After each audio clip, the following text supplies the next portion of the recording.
I sat behind my scarred wooden desk, watching a lazy ceiling fan push around the thick afternoon air. Even with the fan and the clank of an aging window unit AC, Houston's August heat seeped in, wrapping around me like a damp blanket. Beads of sweat trickled down my back beneath my shirt. It was the kind of day that made the city feel like a pressure cooker, the air heavy with humidity and secrets.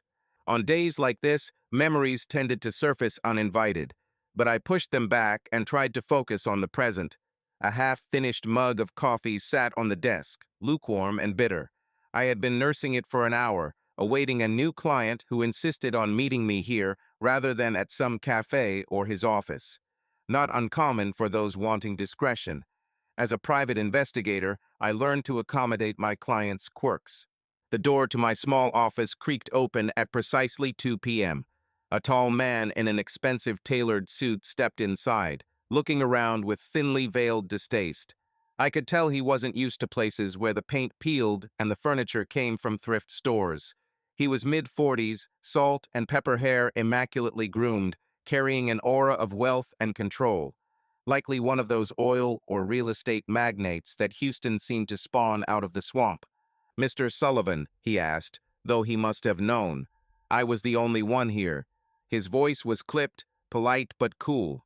"That's me," I said, standing up and extending a hand. "Mark Sullivan. You must be Mr. Kavanaugh." He gave my hand a brief, firm shake. "Richard Kavanaugh," he introduced himself unnecessarily. His eyes flicked over me, likely noting the rolled-up shirt sleeves, the cheap tie loosened at my collar, the holster peeking under my jacket. A former cop wrote all over me. He seemed unimpressed, but desperation or suspicion had brought him here nonetheless. "Have a seat," I offered, gesturing to the chair opposite my desk. It was a bit wobbly, one leg shorter than the others. Kavanaugh sat carefully, as if afraid the chair might collapse under the weight of his expectations. I settled back into my own chair with a small squeak of the springs. "I understand you have a situation you need help with," I began. "How can I assist you, Mr. Kavanaugh?" He cleared his throat and looked at me with steely gray eyes. "I was told you're discreet and effective." He had a slight drawl under that polished tone Houston native, perhaps, though the rich often try to iron out their accents. "I do my best on both counts," I replied evenly.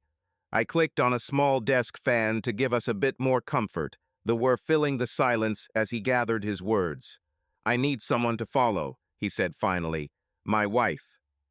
I kept my face neutral. Inwardly, I sighed. Domestic cases. They paid the bills, sure, but they were messy and rarely ended well for anyone. Still, work was work, and I wasn't exactly swimming in high-dollar corporate investigations. "You suspect she's being unfaithful?" I asked quietly. His jaw tightened a fraction. "Yes, there's been changes in her behavior. Secretive phone calls, late outings that she chalks up to charity meetings or shopping trips that run too long. I've seen this before." He paused, a flicker of pain or anger crossing his eyes. "I need to know for sure." I nodded, reaching for a notepad. "I understand.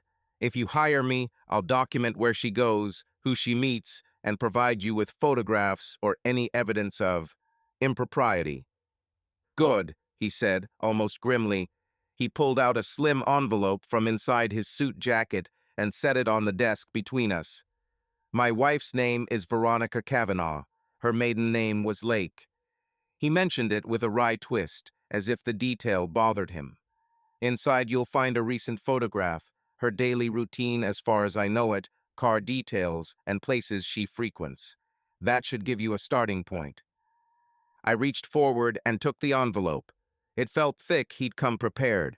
The mention of her maiden name gave me an odd twinge. Lake, a common enough last name, yet a memory tickled at the back of my mind. I pushed it aside for now and slid the photo out. The face that stared up at me from the glossy print punched the air from my lungs. I was glad I was sitting down. Time seemed to slow as I took in the familiar eyes, the curve of her cheek, the small birthmark near her temple mostly hidden by chestnut hair. 10 years had added a touch of maturity softer around the eyes, a more poised bearing, but there was no mistaking her. Veronica Lake, my ex-wife. I realized I'd still gone. I forced myself to breathe, keeping the photo lowered so it hid my trembling hand. Of all the people, of all the women in this city. Mr. Sullivan, Kavanaugh's voice cut through the haze. Is something wrong? I snapped my eyes to meet him.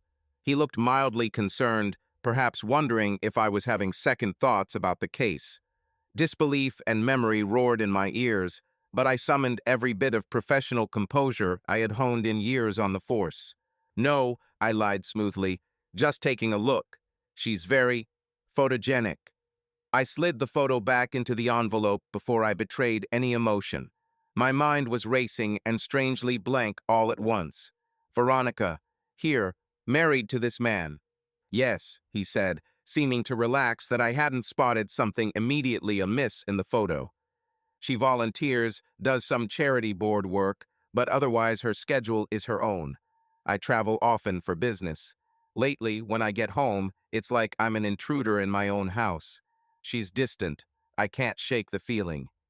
He didn't finish, but he didn't have to. I understand, I said quietly, my voice thankfully steady. When was the last time you noticed these changes? The past few months, Richard replied. I can't pinpoint exactly when it started, but I know my wife. I know when something's off. I offered a sympathetic nod and scribbled a couple of notes as cover, though my mind was barely processing his words. My thoughts spun around Veronica, what she was doing here in Houston again, how she ended up with this man, whether she ever thought of me. Why did I even care after all these years? Have you confronted her? I asked, falling back on routine questions to regain control of the conversation. No, he said, and a bitter smile tugged at his lips. Not yet. If I'm wrong, I don't want to damage our marriage with baseless accusations. If I'm right, I'd rather have evidence in hand before I speak to her. Understood, I said, my jaw tightening briefly. Evidence. Proof of infidelity. I'd provided such proof to other clients, watched their faces fall as their suspicions were confirmed. I never expected I'd be gathering that kind of evidence on Veronica. A decade might have passed, but the wounds she left in me felt freshly scored open at just the sight of her face. Kavanaugh leaned forward. Money is no object, Mr. Sullivan. I'll pay your standard rate, plus a substantial success fee if you can get me definitive proof quickly. I don't want this to drag out longer than it has to. Of course, I said. My voice sounded distant to my own ears. I'll do everything I can. I'll begin immediately. He stood, apparently taking that as a cue. The meeting was over. Thank you. I know this isn't an easy job, but I expect professionalism and discretion. His gaze bored into me, perhaps to emphasize the point. You can count on that, I replied, meeting his eyes. The irony of him emphasizing discretion when he had no idea of the minefield of personal history he had just dropped me into was almost cruel. I'll see myself out, Richard said. He paused at the door and looked back. I truly hope I'm wrong about her. For the first time, his tone cracked slightly, revealing a glimpse of the man behind the rich veneer, a husband who didn't want to believe his wife could betray him. It was a sentiment I had once known too well. I hope so too, I managed. He left, closing the door softly behind him. The echo of it lingered. I remained in my chair, the fan whirring overhead, stirring the heavy air that pressed against my skin. Slowly, I pulled the photo back out of the envelope with a shaky hand. Veronica's image looked back at me. She was smiling radiantly, standing in a sunlit garden I didn't recognize, likely the yard of their big house. Her eyes were the same green I remembered, the kind that could spark with mischief or darken with desire. 10 years. It had been 10 years since I'd last seen that face in person, the night I walked away from our life and never looked back. 10 years since she begged me to forgive her, tears in her eyes, and I'd turned my back for good. I thought I'd buried all of it, the betrayal, the pain, the love that was tangled up with hate by the end. Seeing her happy in that photo sent me tumbling back to younger days, to better times like the afternoon we danced in our tiny apartment living room to an old jazz record, her in a sundress, laughing as I spun her around the coffee table. or the way she'd scrunch her nose when she tasted my oversalted cooking, and we'd both burst out laughing. Those moments were real, once upon a time. I closed my eyes, letting the swampy Houston heat wash over me. Fate had a twisted sense of humor, bringing her back into my world like this. Veronica, married to another man, one who now suspected her of infidelity, just as I had a decade ago. It felt like a cruel déjà vu. I rubbed a hand over my face. The sensible move would be to call Kavanaugh back, tell him I couldn't take the case. Find some excuse, maybe conflict of interest, maybe a sudden illness, anything. Hand back the envelope and walk away, like I'd walked away from her all those years ago. But another part of me, a part I wasn't proud of, whispered against that idea. Did I really want to walk away without knowing? Without seeing her at least once, confirming what kind of life she was living now, and if she was cheating again? The thought made my stomach churn. Was it a pattern? Had I been just one in a line of fools who fell for her? I opened my eyes and stared at the photograph until it blurred. The decision sat like a weight on my chest. Whether out of duty to my client or some masochistic need for personal closure, I knew I was going to take this case. I'd tail Veronica through the sweltering streets of Houston, gather evidence of her betrayal if it existed, and hand it over to the man she now called her husband. And I would try to do it without letting the past break me. Slipping the photo back one more time, I slid the envelope into my desk drawer and locked it. My reflection in the window glass caught my eye-dark hair a little tousled, eyes a little hollow. "Keep it together, Mark," I whispered to the empty room. Outside, the late-day sun blazed white-hot, and I imagined stepping out into that furnace of a city. Houston was waiting, full of shining skyscrapers and shabby back streets, of people chasing dreams and others running from nightmares. Somewhere out there, Veronica was living a new life under that same punishing sun. "Time to get to work," I murmured, reaching for my car keys. My heart thudded with a mix of dread and anticipation. Professional objectivity, that was what this job required. I'd have to summon every bit of it I had, and then some, to follow Veronica without losing myself. As I locked up my office and headed into the furnace of the parking lot, I couldn't shake the sense that I was stepping back into a past I'd tried so hard to escape. The Bayou City shimmered around me in waves of heat, indifferent to my personal turmoil. I took a deep breath of thick, muggy air that smelled of asphalt and impending rain, and made a silent vow. I would find the truth, no matter how much it hurt. The next morning, I was up before dawn, restlessness having robbed me of decent sleep. I poured coffee into a stainless steel travel mug and headed out while the city was still yawning. Houston's sunrise was a muted gray at first, the heat already clinging to the air even at 6 a.m. As I drove from my modest apartment toward River Oaks, the scenery transformed from cracked sidewalks and strip malls to broad, oak-shaded boulevards.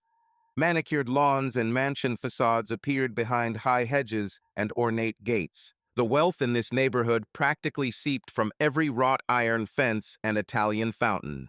It was the kind of home Veronica used to fantasize about when we were younger back, when we were renting a tiny apartment and arguing over grocery bills. I wondered if she was happy here, or if these grand surroundings were just a gilded cage.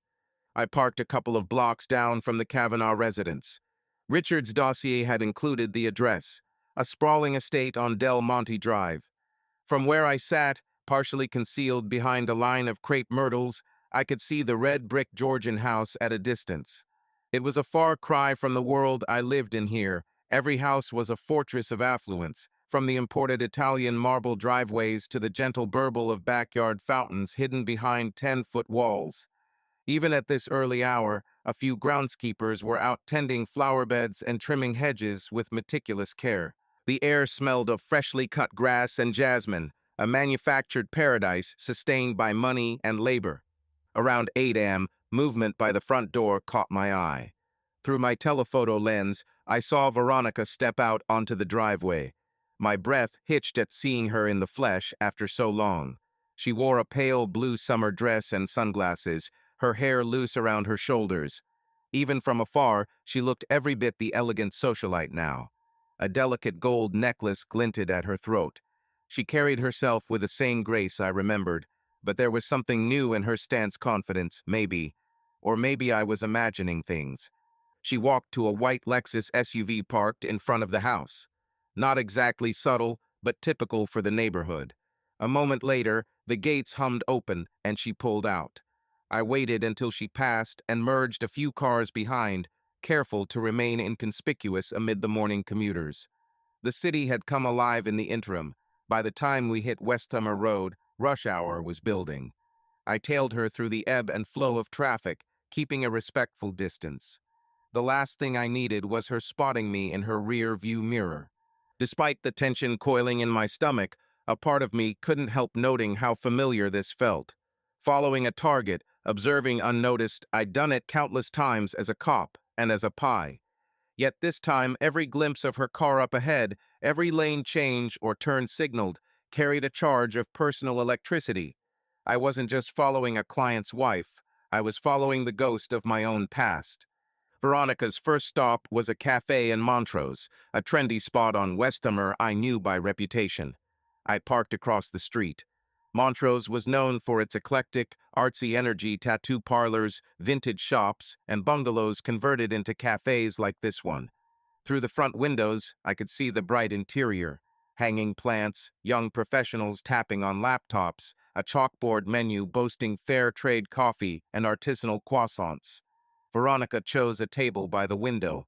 She sat alone for a few minutes, stirring something in a cup, looking out at the road.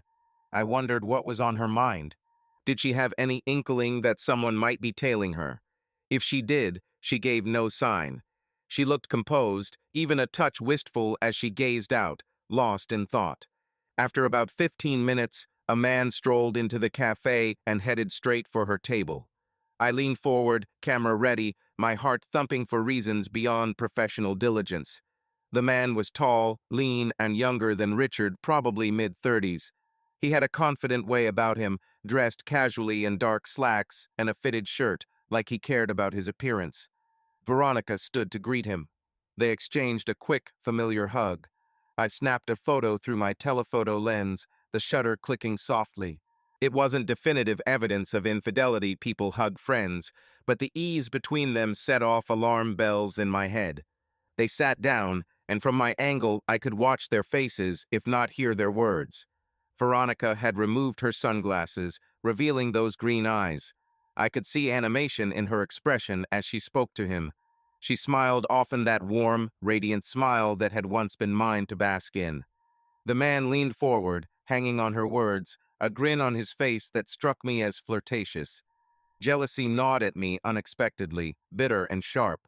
I reminded myself I was here to observe, not feel. At one point, the man reached across the table, briefly covering her hand with his. It was a quick gesture, but intimate. I caught it in a photo, the two of them leaning toward each other, her lips parted in mid-laugh, his hand just atop hers. That one would be hard for Richard to dismiss. My jaw clenched as I lowered the camera. Damn it, Veronica. They spent a good half hour in the cafe. When they finally got up to leave, I sank lower in my seat. Veronica and the man stepped outside onto the sidewalk. For a moment, as they said goodbye, I thought he might kiss her. He didn't. He merely brushed a stray lock of her hair behind her ear in a gesture so tender it made my chest ache. Then he walked off down the block, and she watched him go with a faint smile before returning to her car. I tailed her Lexus again. She headed to what looked like a late morning appointment, parking outside a high-end salon not far from downtown. While she was inside, presumably getting her hair or nails done, I processed what I'd seen. Her meeting with that man had all the hallmarks of a lover's rendezvous disguised as a friendly coffee. It would be enough for Richard to suspect, certainly, but maybe not enough to confront. Not yet. If they were having an affair, they were being cautious. No overt displays in public beyond what might be seen between close friends. I wondered how long they'd been at it and how they'd met. A part of me, the bitter part, mused that Veronica had likely honed her craft of deception over the years. I caught myself spiraling into old resentment and forced my thoughts back to the task at hand. I needed more information. The man, for one, I needed to identify him. If he was important enough to meet her in the morning, he would likely appear again. I jotted down notes in my pad: his approximate height, build, hair color, any distinguishing features. He had a trimmed beard and wore an expensive-looking watch. He left on foot, so either he lived or worked nearby, or he had parked elsewhere. By noon, Veronica emerged from the salon, her hair styled in loose waves. She looked polished and untroubled. If guilt weighed on her, she hid it well behind large sunglasses and a light-hearted expression as she checked her phone. I wondered if her lover had texted her just then. Did she feel excitement at seeing him or fear of getting caught? I followed as she drove off again, heading back toward River Oaks. Maybe this was her routine when Richard was out of town. A morning tryst followed by errands and self-care, then back home to play the dutiful wife by evening. Traffic was thickening as lunchtime crowds hit the roads. I hung back a few car lengths as we entered the freeway. Houston's midday highway was its own beast lanes of vehicles jockeying for position, the air rippling with exhaust. My sedan's AC struggled against the heat, a trickle of sweat rolling down my temple. As we crawled along I-610, I nearly lost sight of her Lexus amid the sea of trucks and shiny subs. But I caught a glimpse of the white roof as we took the exit toward her neighborhood. I didn't follow her all the way to the house. That would be too obvious in the quiet of River Oaks midday. Instead, I noted the time just after 1 p.m. and peeled off on a side street, letting her go the last half-mile alone. She was likely heading home for lunch or an afternoon of leisure. Her calendar from Richard had mentioned nothing specific for the afternoon. I parked under the shade of a massive oak and exhaled for what felt like the first time in hours. My nerves were jangling from the close proximity to her and from the implications of what I'd witnessed. One coffee meeting and a bit of hand-holding didn't prove a full-blown affair, but it definitely wasn't as innocent as a charity planning session. Instinct told me this was only the tip of the iceberg. Cheaters often start small in public, saving the real intimacy for more private locations. Perhaps their next meeting would be at a hotel or his apartment. I would need to be ready for that. My stomach rumbled, reminding me I'd skipped breakfast. I realized I was only a few blocks from a diner I used to frequent back in my patrol days. House of Pies, a Houston classic, known for its comfort food and, of course, pies. It used to be a haven for me after late shifts, a place to clear my head over coffee and a slice of Bayou Goupy pie. I decided a quick stop wouldn't hurt. I could eat, review my notes, and plan my next move. At the diner, I slid into a cool vinyl booth and ordered a plate of eggs and a strong coffee. The interior was frozen in time from the 1970s, orange vinyl booths, laminate tables, and a glass display case up front brimming with meringue and fruit pies. A waitress who called everyone Han poured me a coffee without asking, same as she had when I was a beat cop stopping in at 3 a.m.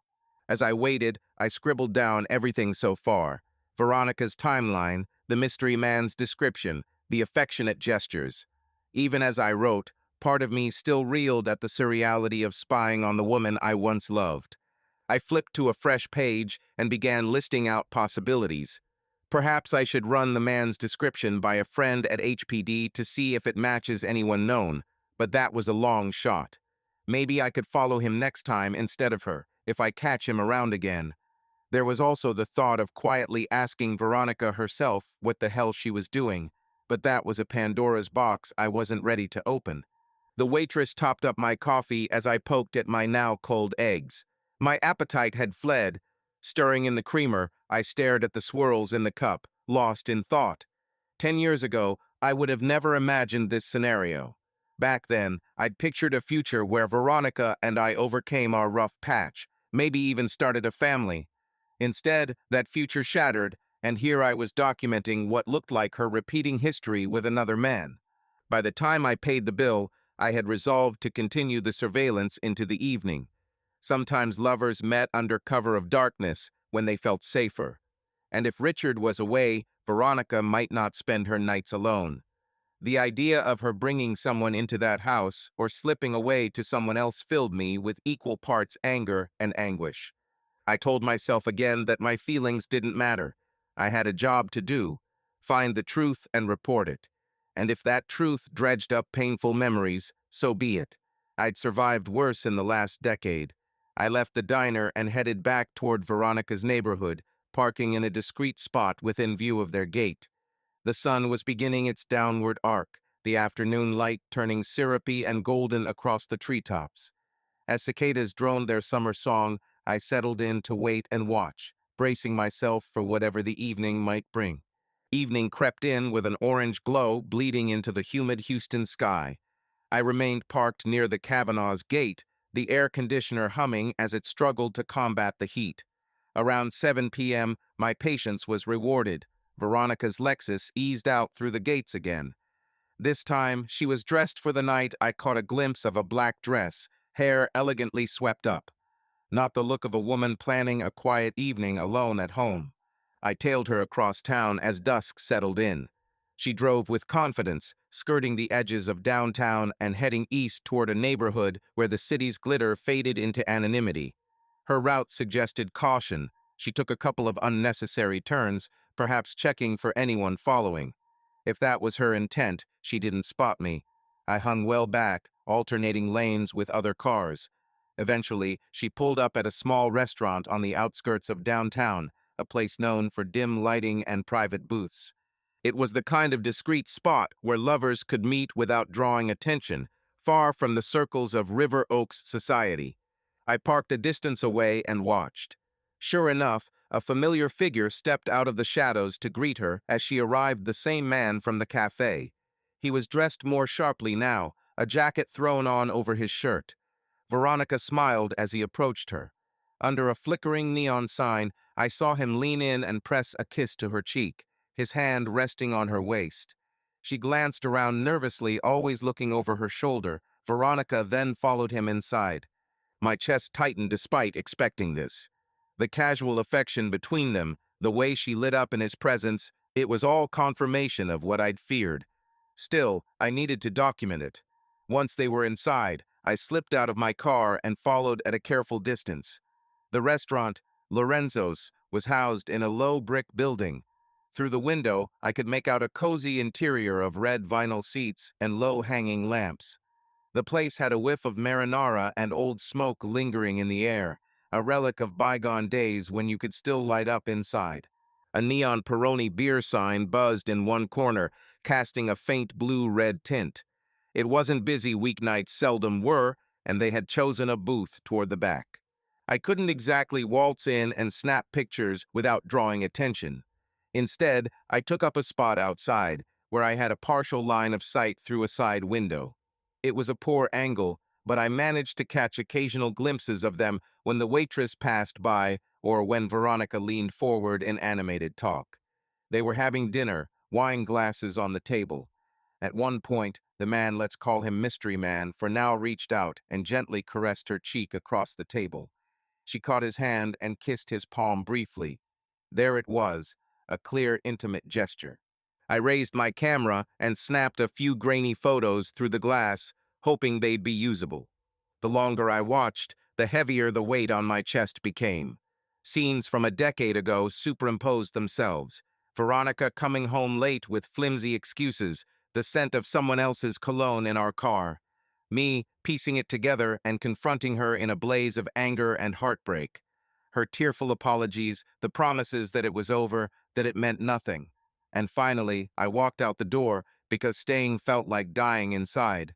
I shook my head, dispelling the ghosts of memory. Focus. This was now, and she was repeating those old sins with someone new. After nearly an hour, they slid out of the booth. I ducked behind a parked truck as they exited the restaurant. They stood by her car talking closely. Then, in the yellow glow of a street lamp, he tilted her chin up and kissed her full on the lips. She didn't resist. Her arms went around his shoulders. It was not a friendly peck or a hesitant first kiss. It was practiced, deep, the kind shared by people who knew each other's bodies. My fist clenched around the camera. A wave of nausea and heartbreak rolled through me so intensely I almost stepped out of the shadows right then. A part of me wanted to shout at them, to put an end to the charade, but I swallowed it down. This wasn't about me, I told myself. even as every fiber of my being screamed in agony. I captured the betrayal frame by frame, the lens doing what my eyes almost couldn't. They parted after a long moment. Veronica's face looked flushed even from my distance. The man said something, and she nodded. To my surprise, they didn't leave in separate cars. Instead, she got into the passenger seat of his car, a dark-colored BMW that had been parked next to the restaurant, and left her Lexus behind in the lot. I scrambled back to my car and started it up. This development meant only one thing: she wasn't heading home anytime soon. They pulled out, and I followed, careful to hang back. Night had fully fallen, and the city was a constellation of headlights and neon. The BMW wound through downtown streets before merging onto I-45 heading south. The traffic was lighter at this hour, but I kept two cars between us just in case. My heart pounded with adrenaline and a sick sort of anticipation. I suspected where this road was leading to his place, or perhaps a hotel. Either way, it would seal what I already knew. Sure enough, after a 15-minute drive, they exited near an area of upscale high-rise apartments. The BMW turned into the parking garage of a glassy condominium tower that overlooked Buffalo Bayou. I cruised past, noting the name of the building and the address. It was one of those luxury high-rises with a doorman and private parking. I couldn't follow them inside, so I parked on the street a block away. I stepped out into the warm night. The air was thick with the smell of recent rain on the pavement somewhere in the city. It must have rained briefly, though not here. Crickets chirped in the landscaped bushes, nearly drowning in the hum of the city around us. From my vantage point, I could see the lights of the condo units, many dark, but a few glowing with domestic life. I wondered which window was his. Were they up there now, in each other's arms, continuing what they'd begun at dinner? The thought turned my stomach and heated my face with anger. I knew I had no right to feel anymore, but knowing I had no right didn't stop it from burning through me. To occupy myself, I snapped a few pictures of her Lexus parked alone back at Lorenzo's on my way. I had briefly stopped to make sure her car was indeed still in that lot, and it was. Leaving her car behind meant she intended to return by morning, likely before anyone would notice. Classic tactic. It also meant she might spend the night with him in that tower of glass. I waited for over an hour, leaning against my car in the shadows. At one point, a security guard from the building strolled by and gave me a once-over. I told him I was just out for some air, smoking a cigarette to complete the ruse. He grunted and moved on, not really caring. I realized I wasn't sure what I was waiting for, maybe for her to emerge guiltily in the dead of night, or perhaps for some sign, any sign, that this wasn't what it looked like. But that sign never came. Close to midnight, with no movement, I finally conceded that she was likely in for the night. I headed back to retrieve my car near the restaurant. Veronica's Lexus still sat in the dark lot, a lonely testament to her secret. I found myself staring at it, hands tight on the steering wheel. That car was probably a gift from her husband, something to make her life comfortable. And here she was, abandoning it while she spent the night with another man. I took one more photograph of the Lexus under the neon sign as evidence of her whereabouts. Then I drove off, heart heavy and mind racing. I didn't go straight home. Sleep would be impossible, my head buzzing with too many thoughts. Instead, I navigated toward downtown. Among the towers and one-way streets, there was a bar I remembered well, La Carafe, one of the oldest in the city. It was a small, weathered place nestled on Congress Street. Inside, lit mostly by flickering candles, it felt like stepping back decades in time. I slid onto a stool at the bar, nodding to the bartender who looked as much a fixture as the ancient wooden bar top itself. The walls were decorated with old wine bottles and dusty memorabilia. It was nearly empty on this weeknight, save for a couple murmuring at a table in the back and a solitary figure by the jukebox. "Whiskey, neat," I ordered. My voice came out rough. The bartender, an older man with a white beard, gave me a friendly but knowing look, the look of someone who could tell when a patron carried ghosts on his back. The first sip burned, but it steadied me. I closed my eyes and let the low jazz from the jukebox wash over me. Scenes kept replaying in my mind: Veronica laughing in that cafe, her lips on the mystery man's, their silhouettes entwined behind those condo windows. It felt both like a dream and too real. In the dim reflection of the mirror behind the bar, I saw myself, tie loosened, shirt wrinkled, face drawn. I looked like a man haunted, all right? Haunted by the past, by what could have been, and now by what was unfolding. I remembered the aftermath of discovering her first affair. Back then, I'd drowned my sorrows in similar fashion, in bars like this one, the bitter taste of betrayal lingering longer than the whiskey. I could still recall that night with painful clarity. I had come home earlier than expected from a double shift, intending to surprise Veronica with her favorite takeout. Instead, I was the one shocked. I found her in our living room pressed against another man, their laughter dying the instant they saw me. He was a coworker of hers I'd met once or twice. His face went sheet white. Veronica pushed him away, eyes wide in panic. She tried to explain, stammering that it wasn't what it looked like. But it was exactly that. My heart felt like it had been ripped out of my chest. I didn't yell, didn't fight. I simply turned around and walked out while she was still screaming my name and begging me to stop. She chased me to the doorway, sobbing, grabbing at my arm, pleading that it was a mistake, that she was sorry. I can still see her, barefoot on the cold apartment landing, tears streaming down her face. I said nothing because I feared if I opened my mouth, I'd break apart. I left everything behind that night, my home, my trust in her, and a large piece of myself. I had sworn never to let myself be hurt like that again. And here I was, hurting all over as if no time had passed at all. Except now, I also carried a twisted sense of vindication. She really hadn't changed. On some level, I think I'd want to find her innocent this time to prove my suspicions wrong. Not for Richard's sake, but for the memory of the woman I loved. But she was the same Veronica who broke my heart, only now with a richer wardrobe and a bigger house. I signaled for another whiskey. I wasn't on duty, now my evidence was gathered. Perhaps more than enough to satisfy my client. I could compile the photos and notes and call him in the morning with a preliminary report. That's what a professional would do. Case closed, take the payment, move on. So why did I feel this hollowness inside? Why the hesitation to end it here? I realized that some part of me wasn't satisfied with just watching from afar. I had questions burning in me that evidence couldn't answer. Did she ever feel remorse for what she'd done to me? Was she happy now, or was she trapped in some cycle she couldn't break?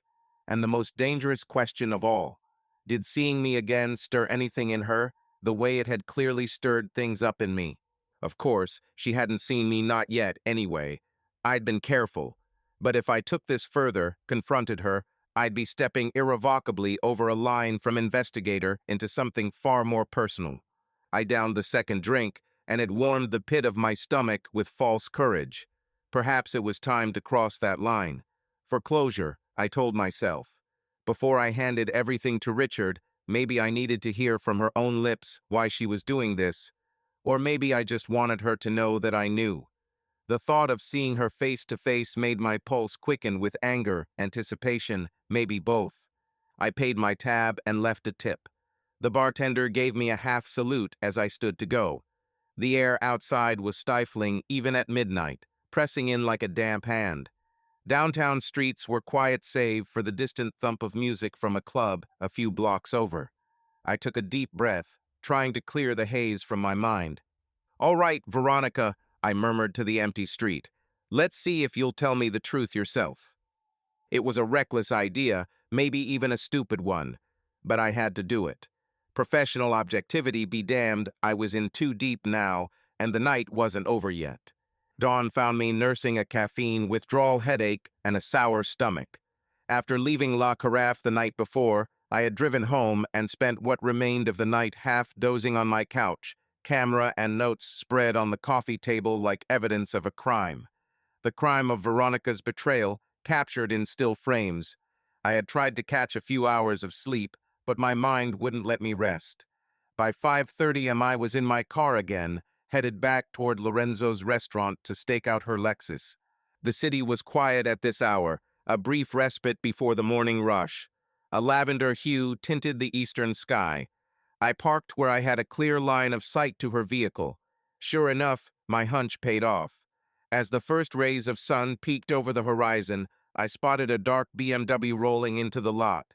It pulled up beside Veronica's car. From my vantage point a short distance away, I saw Veronica step out of the passenger side. She was dressed in the same black dress from the night before, though she'd thrown a light sweater over it. Her hair was a bit disheveled. Even from here, I could read the tension in her posture. She glanced around warily, as if afraid someone might see. Miguel, I assumed it was him driving, stayed in the car. I could faintly make out his profile. It looked like he was saying something to her through the open window. Veronica nodded to whatever he said and gave a small wave. She then got into her Lexus. The BMW idled until her engine started, then it drove off, leaving her alone in the parking lot. This was my moment. I slid out of my car and approached on foot, moving quickly but quietly across the asphalt. She was checking her rear view mirror, perhaps waiting to pull out, when she finally noticed me stepping in front of her hood. Her eyes widened behind her sunglasses. I raised a hand in a placating gesture. For a second, she looked like a deer ready to bolt. But there was no easy escape. I was right in her path. Recognizing me, her expression shifted through a tumult of emotions: shock, confusion, a flash of guilt, and then a hard, composed mask. I walked around to the driver's side as she lowered the window halfway. The air that rolled out was tinted with her perfume, a scent I knew well: jasmine and vanilla. It hit me like a small punch to the gut, stirring memories. "Mark," she said, her voice controlled but strained. "What? What are you doing here?" Hearing her say my name after so long twisted something in my chest. I kept my face stony. "We need to talk, Veronica." She glanced in her mirrors again, then back at me. "How long have you been following me?" she asked. There was a tremor in her voice now that belied the bravado of her question. "Long enough," I replied evenly. I could feel my pulse in my temples, a mix of anger and nerves. "Let's not do this through a car window. Park over there." I gestured to a quieter corner of the lot under a defunct streetlight. For a moment, I thought she might just hit the gas and try to flee, but after a pause, she gave a tight nod. I walked back to my car, got in, and moved to the spot I'd indicated. She followed, parking beside me. We both got out. The morning air was already warm, cicadas beginning their chorus. We stood facing each other in the empty lot, two people with a decade of silence between us, now colliding in the most unlikely circumstances. "Richard hired me," I said bluntly. There was no point in dancing around it. If she hadn't figured that out, she needed to know. "To investigate your activities." Her face paled slightly. She took off her sunglasses, and I saw panic flicker in her green eyes. He hired you? Did he know about us? About you being my—" "No," I interjected. "He had no idea you and I were ever connected. It was sheer coincidence." The word tasted bitter. What a cruel coincidence indeed. She pressed a hand to her forehead. "Oh God." For a second, genuine distress cracked her facade. She turned away, looking at the horizon where the sun was making the sky a brighter gold. "This can't be happening," I heard her mutter. I folded my arms. "I have evidence, Veronica. Photos of you and that man. Enough to give Richard the truth." I spoke quietly, but each word was sharp. She spun back to face me, eyes wide. "Mark, please." She stepped closer, and I caught a glint of tears forming. "This isn't what you think." A cold anger, perfected over years of replaying our last days together, rose in me. "Don't you dare tell me it's not what I think," I snapped. "I saw you with him. Yesterday morning, last night, hell, I watched you kiss him, watched you spend the night at his place. What part of that am I misunderstanding?" She flinched at my harsh tone, her lower lip trembling for a moment before she firmed it. "I never meant for this to happen," she said softly.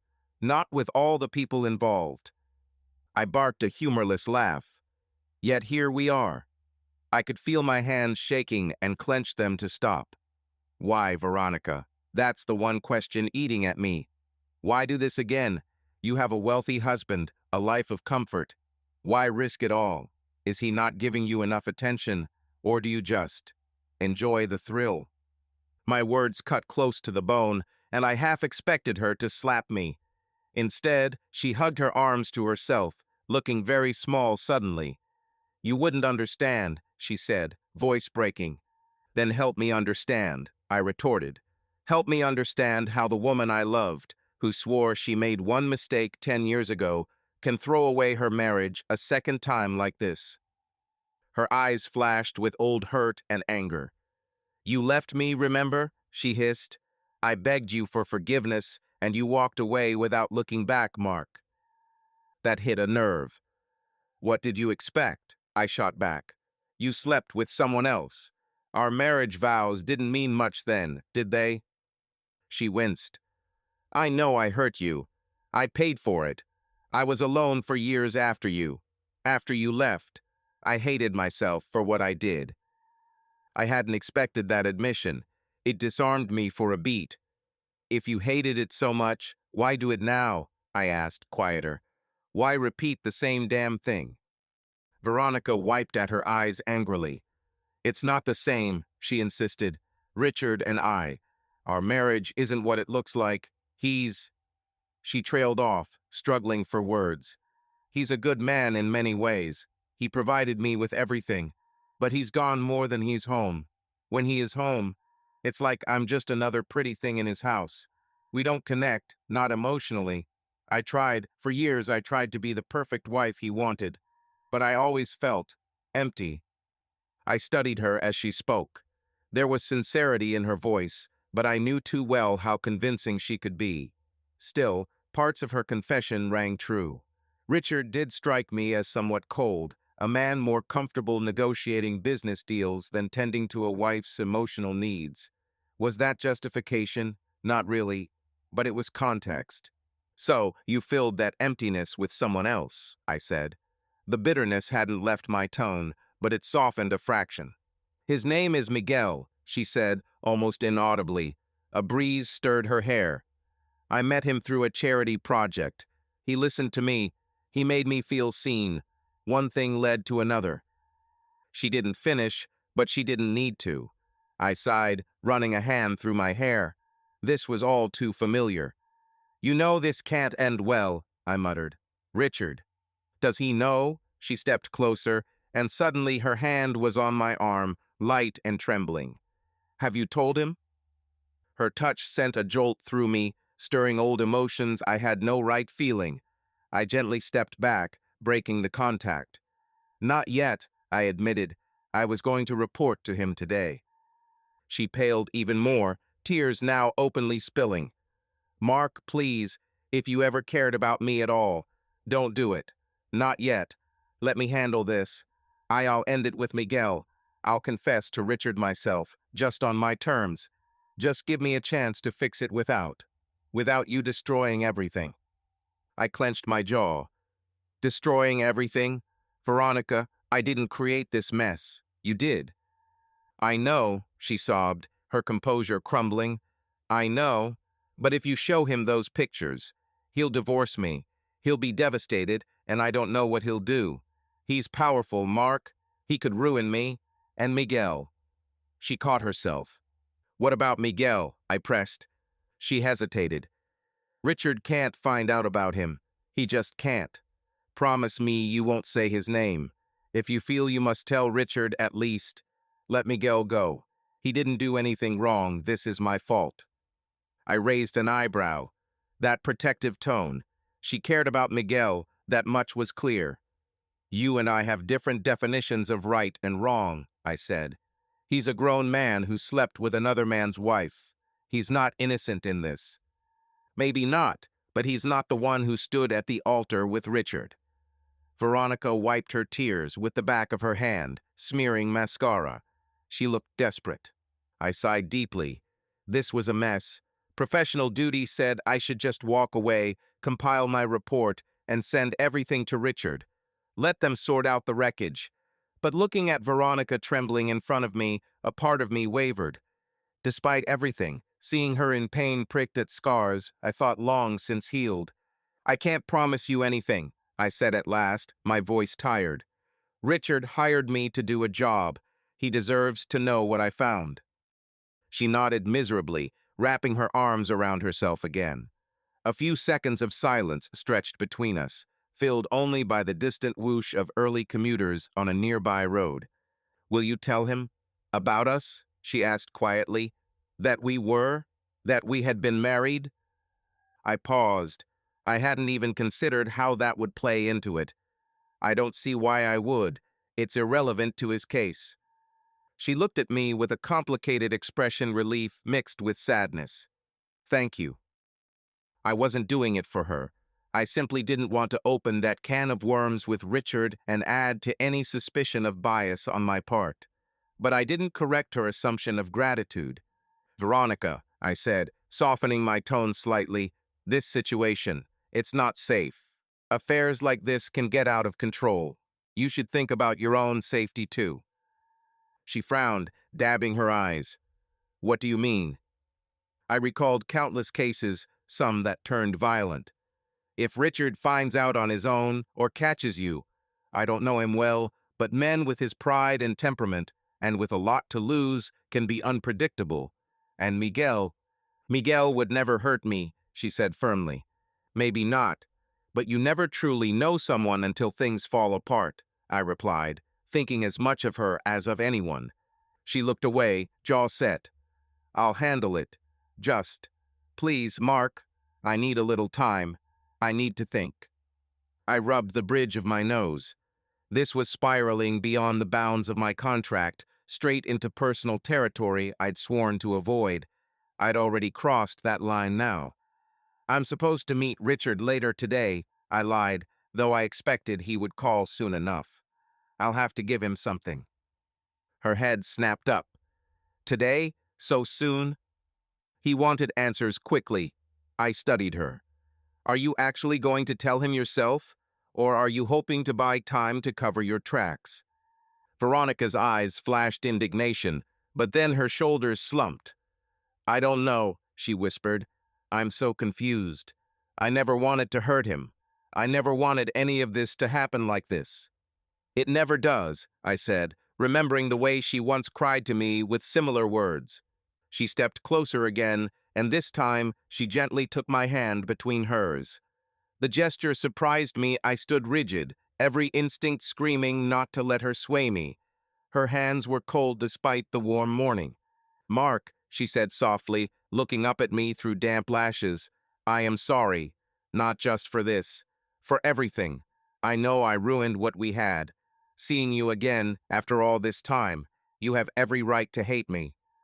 I swallowed hard. The ache in her voice was real, or at least it felt that way. I don't hate you, I found myself saying, the words coming out low.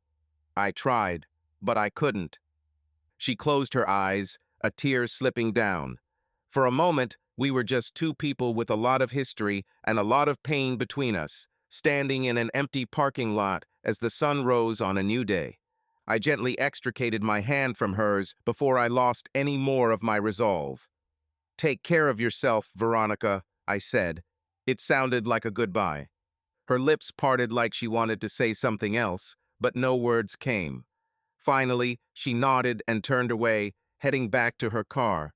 I watched as she composed herself, put her sunglasses back on, and started the engine. She drove off without another word or glance, the white Lexus blending into the flow of early morning traffic with a flash of its turn signal. I stood there long after it disappeared, wrestling with the tumult of feelings churned up by our encounter. In my pocket, my phone vibrated, jolting me. I pulled it out to see a text from Richard. Any update? Call me. It looked like I wouldn't have the luxury of time to sort out my next move. Reality was crashing back in. I had a client to report to, a case to close or blow apart. Taking a deep breath, I headed to my car.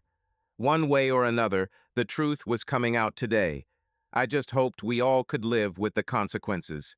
After Veronica drove off, I sat in my car for a long minute, trying to steady my breathing and organize my thoughts. I felt like I'd just stepped off a roller coaster of emotion, and now reality was slamming back into me with that text from Richard. He wanted answers, and I was no longer sure what answers I intended to give. I needed counsel, someone removed from this mess who could offer perspective. Instinctively, I found myself driving toward the central police station.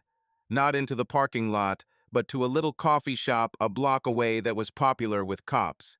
If anyone would be grabbing a coffee before shift, it would be Detective Jameson, my former partner from my HPD days. He and I had stayed in loose touch. He knew I was Pi now, and we occasionally traded favors or information. Sure enough, I spotted his hulking figure in plainclothes standing in line inside the cafe. I parked and went in, the bell on the door jingling. The smell of roasted beans and sugary pastries hit me. For a moment, the normalcy of the scene felt jarring compared to the turmoil in my head. "Mark," Jameson turned and greeted me with mild surprise and a warm handshake. He was a big man, with a close-shaved head and kind eyes belying his gruff exterior. "Been a while? How's the private eye business?" he asked as we moved up in line. "Up and down," I said with a half smile. "Listen, I could use a small favor if you've got a minute." He cocked an eyebrow. "Sure, what's up?" "I need a plate run," quietly. I kept my voice low. "Not official. Just trying to ID someone for a case." Jameson gave me a look that said he knew exactly the kind of gray area we were in. But he nodded. "Got the plate number?" I recited the BMW's license plate from memory. He typed it into his phone, presumably to text an officer in DMV or use a database he had access to. We got our coffees and moved to a corner table. "You look like hell, by the way," he said bluntly. "When's the last time you slept?" I huffed a quiet laugh. "It's been a long couple of days." He studied me for a moment. "This about a woman?" Jameson always could read me. I gave a slight shrug. "A case. Domestic. You know how those get." "Ah." He sipped his coffee, nodding. "Say no more. The ugly stuff. You never did like those when we were on the force." "No," I agreed softly, thinking back to how furious I'd get at domestic abuse scenes or the aftermath of marital infidelities turning violent. Perhaps because I'd lived a form of it. Still don't. His phone buzzed. He glanced at the reply to his query. "Cars registered to Miguel Alvarez. Lives at Bayou Towers on Allen Parkway. Sound familiar?" So Miguel indeed. I filed away the building name. It matched where I'd followed them. "Yeah," I said. "That's what I thought." "Does Alvarez have anything on him?" I asked. Jameson scrolled. "No arrest record here. The only thing I saw was a speeding ticket a year ago. If he's got a sheet, it's not local." So, not a known criminal, just a guy. A guy who might have no idea what storm was brewing around him. Or maybe he did. "Appreciate it, man," I said. He leaned forward, lowering his voice. "Is this Alvarez connected to the case you mentioned?" I nodded. "Likely the other man in a love triangle. A wealthy husband suspect's wife. I'm keeping names out of it for your sake." Jameson grimaced knowingly. "Messy business. Those can go sideways fast. You be careful, Mark. A lot of folks have guns in this town and hot tempers to match." "Don't I know it?" I swallowed some coffee, hoping the caffeine would jolt me into clarity. "Hypothetically, if one had evidence of said affair, would you confront or just give it to the client?" He studied me again. "Hypothetically, are you asking if I would tell a husband he's right that his wife's cheating?" Yeah. "And knowing it'll break his heart," I said. "But also knowing if I don't, he might get suspicious or take matters into his own hands." Jameson tapped a sugar packet on the table, thinking. "From what I recall of you, you'd want to handle it delicately. Hell, maybe even give the cheater a chance to come clean themselves. You always had a soft spot, partner." I smirked. "Soft spot. Maybe that's my problem." "Your problem is you care. Not necessarily a bad thing, unless it gets you hurt." He finished his coffee. "At the end of the day, the truth's gotta come out. Better it come from you with proof than from a confrontation that could turn violent." His words resonated uncomfortably. I thought of Richard's grim determination, Veronica's fear, Miguel's protective touch. A confrontation could indeed turn violent. Maybe I was the only buffer against that right now. You're right, I conceded. I stood up, clasping his shoulder briefly. Thanks for the reality check. And the plate. Anytime, he said. As I turned to leave, he added, Hey, Mark, if you need backup on something, or even just to talk through it, call me before doing anything stupid, all right? I forced a reassuring grin. I'm just delivering a report, Jameson. What could go wrong? As I walked out, I couldn't shake the slight chill that ran through me despite the morning heat already building outside. What could go wrong indeed? Sitting in my car, I finally replied to Richard's text, asking if we could speak later that day. He responded almost immediately, Call me now. I sighed and dialed. Richard answered on the second ring. Sullivan, he greeted curtly. You have something for me? His tone was terse. Either he was anxious or irritated, possibly both. I've made progress, I said carefully. I do have some information, but I'm still verifying a couple of details. Did she meet someone? He cut straight to it. I need to know, and I need to know now. I gripped the phone. This was it. I could all but hear his pounding heart through the line. Out of the corner of my eye, I noticed my hand was shaking. Maybe we should meet in person, I hedged. It's sensitive to discuss over the phone. He was silent for a moment, then, All right. I'm flying back to Houston this afternoon. Meet me at my house at 7 this evening. I don't want her to suspect anything, so come after dinner time. I'll make sure she's out of the way for a bit. So he wasn't home yet. That gave a small window of breathing room. 7, got it, I said. Mark, he said, using my first name for the first time, voice lower. If you have evidence, I need to see it. I can't stand this limbo. Understand? Guilt pricked at me. I understand. Safe travels, I said quietly, but he had already hung up.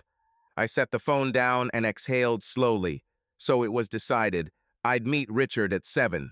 I had hours yet, and plenty to do, like actually decide what exactly I was going to show him. It crossed my mind that Veronica might try to intervene in the meantime. I doubted she would confess to him on her own, but she might attempt to delay him or throw him off the scent. Maybe her request for time was genuine. Perhaps she'd break things off with Miguel today and prepare to salvage her marriage. But that was optimistic. A more worrisome thought, what if she told Richard about me? Not the affair, but about me being her ex. If he found that out, my credibility could go up in flames. He could accuse me of bias or meddling out of personal reasons. That scenario could turn ugly fast. I decided to prepare 2 files on my laptop, one with the damning evidence ready to show Richard, and another sanitized version with minimal detail in case I needed to be cautious. I spent the early afternoon in my office organizing the photos and notes. Each picture I pulled up of Veronica and Miguel felt like a little jab to my chest. There they were at the cafe, at the restaurant, their kiss, her leaving her car. Unmistakable. There was no plausible deniability in these images. It made my heart heavy, thinking of Richard's face when he saw them. At around 5 p.m., as I was finishing up, I realized I hadn't heard a peep from Veronica. I half expected a text or call from her, pleading or demanding something. But nothing came. For all I knew, she was dreading 7 p.m. as much as I was, or she could be making her own moves. I tucked my camera and a flash drive with copies of the evidence into my locked briefcase. The act of preparing for a routine handoff of findings felt almost normal, like any other case, but my gut told me this was no normal handoff. Too many emotions, too many potential landmines. Before leaving, I opened the bottom drawer of my desk and took out a small black case. Inside lay my Smith & Wesson revolver. I checked the cylinder, loaded, safety on. I hesitated. Bringing a gun to a client meeting was overkill under ordinary circumstances, but something in me insisted. Call it intuition or paranoia, but the memory of Jameson warning me, and just the sheer unpredictability of this situation, made me clip the holster onto my belt at my lower back, hidden under my jacket. The evening sky was bruising into dusk as I navigated the roads to River Oaks. My heart thudded dully in my chest. I tried to rehearse what I'd say, but my thoughts kept drifting. Would Veronica be there when I arrived? Richard implied she'd be out of the way. Maybe he had asked her to visit a friend or run an errand, unsuspecting of what he was about to learn. Or perhaps she did suspect, and that would make things even more complicated. By the time I turned onto Del Monte Drive, the sun had just slipped below the horizon. The Kavanaugh house loomed ahead, its windows aglow in the blue twilight. I parked on the street a few houses down to avoid immediate attention and walked towards the gate, briefcase in hand. I felt the weight of the revolver at my back, hoping I wouldn't have cause to use it. My mouth was dry despite the humid air. Whatever awaited inside that house, one thing was certain. After tonight, nothing would be the same for any of us. Night had fully fallen by the time I reached the front steps. The humidity was thick, pressing in like an omen. I pressed the doorbell, but no chime sounded. After a moment, I tried the door and found it slightly ajar. A sliver of darkness from inside greeted me. "Hello? Mr. Kavanaugh," I called, pushing the heavy door open. The foyer light was off, but faint illumination spilled from further inside the house. Maybe a lamp in the living room. My footsteps echoed on the marble floor as I stepped inside, every sense on high alert. Something felt off. I gently shut the door behind me. The house was too quiet. If Veronica were here, surely she would have appeared by now. If Richard expected me, why leave the door open? My right hand drifted toward the back of my waist where my revolver was holstered, just in case. "Richard," I called again, more softly. I moved toward the light, which indeed came from a lamp in the living room or parlor to the right of the foyer. As I stepped through the archway, I froze. Richard Kavanaugh lay on the polished hardwood floor, half on an ornate rug. His eyes were open in shocked surprise, and a dark stain was spreading on his crisp white shirt. Blood, a lot of it. "Oh, hell," I breathed, rushing to his side. I dropped my briefcase with a clatter and knelt, immediately pressing my hand against the wound just below his ribcage. Warm blood oozed between my fingers. He'd been shot, it looked like. His lips moved, a faint sound escaping. I leaned close. "Richard, hang on. I'll get help." His eyes focused on me, and for a second, I saw recognition and pain. He grimaced, trying to speak. Mark," it was barely a whisper. "I'm here," I said, panicked. I tore off my jacket and balled it up, pressing it to the wound to staunch the bleeding. My mind raced. "Who? How?" Richard's hand weakly gripped my arm. "It was—" He gasped, but he couldn't finish. A ragged cough brought blood to his lips.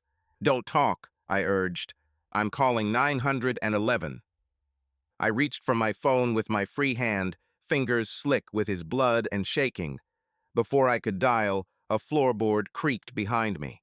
I whipped my head around.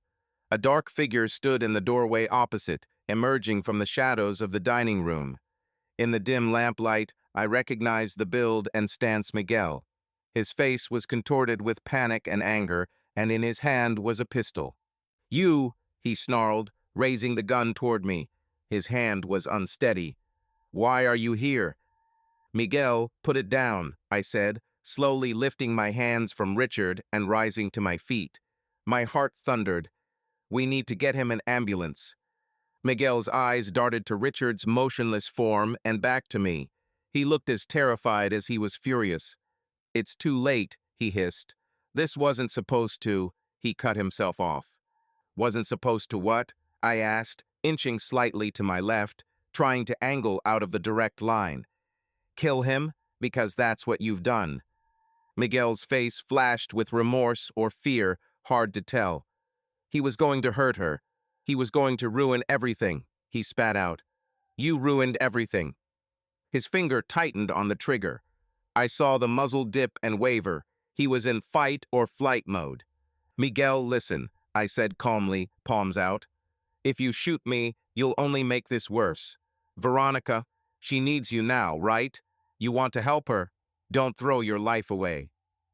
At the mention of Veronica, his jaw clenched. I did this for her. He would have destroyed her. I won't let anyone hurt her, not him, not you. His arm steadied, and I knew he was about to pull the trigger. In a split second, I lunged sideways, drawing my revolver from behind me. Miguel fired a thunderous crack in the enclosed space. A picture frame on the wall behind me exploded as the bullet hit it. Shards of glass rained. Pain seared along my upper arm. He'd grazed me. I hit the ground behind a heavy leather armchair as Miguel fired again. The second shot thudded into the chair's back with a puff of cushion stuffing. I popped up on one knee and fired a return shot without clear aim just to keep him back. The boom of my .38 was deafening. I saw him duck behind the doorframe. "Drop the gun and come out," I shouted, my voice ringing. My mind was in overdrive, a man down, shots fired. The neighbors would be calling the police if they heard this.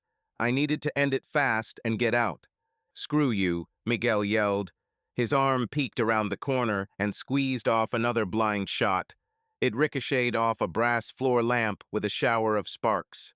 I crawled toward the foyer, trying to get a better angle. My shoulder burned where the graze was, but adrenaline kept it at bay. I could taste cordite in the air. Miguel risked a full step into the living room, aiming carefully this time. He spotted me and fired.